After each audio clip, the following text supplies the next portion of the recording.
That city, Dublin, there's something so soulful about it. You can feel stories in the stones. It is soulful. It's a city built on poems, rebellion, and riverside whispers. Want to know where it all started? Of course, tell me everything. Well, Dublin's history goes deep. Before it was even called Dublin, the area was a Gaelic settlement known as Clyeth, meaning ford of hurdles, because there was a river crossing made with woven branches. That sounds so ancient, like something from a fairy tale. Then the Vikings arrived around 841 and set up camp. They called their town Lynn, meaning black pool, named after a dark tidal pool where the river Poddle met the river Liffey. That name stuck, and eventually the Gaelic and Viking worlds merged into what we now call Dublin. So it's a city born from both battle and blending. Exactly. Then came the Normans in the 12th century, and Dublin grew into the centre of English power in Ireland. Over centuries it became a city of cathedrals, castles, colleges, and conflict. I imagine its streets have seen joy and sorrow in equal measure. Very much so. Dublin was at the heart of Ireland's long struggle for independence. The 1916 Easter Rising, right there at the General Post Office, was a turning point. The bullet holes are still in the columns. History written in stone. After that, there was a war of independence, a civil war, and finally the Irish Free State was born in 1922 with Dublin as its capital. Since then, it's been rebuilding, reimagining, and reinventing itself.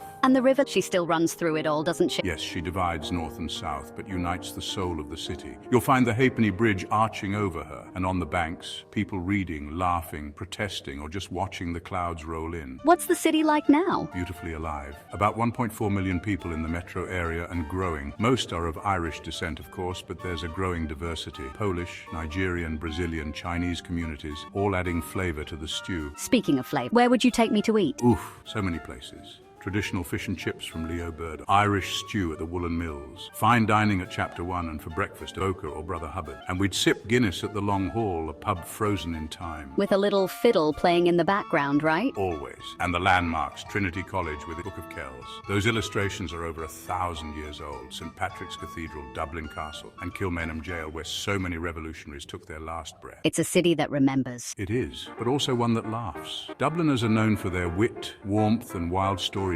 They'll talk your ear off in a heartbeat, and you'll thank them for it. And the writers. Oh yes, it's a UNESCO City of Literature for a reason. Joyce, Yeats, Beckett, Wilde, Roddy Doyle. Even today, new voices rise from its cafes and bars. Every street corner is a verse. They play sports with that same passion. You bet. Gaelic football and hurling rule the hearts, especially at Croke Park. Rugby fans pack the Aviva Stadium, and there's always a buzz when the Republic of Ireland soccer team plays. Even the marathon and rowing on the Liffey draw crowds. I want to walk down Grafton Street with you, hand in hand, hearing the buskers, smelling roasted chestnuts. And then duck into a little bookshop on Dawson Street where it's quiet and musty and full of forgotten stories.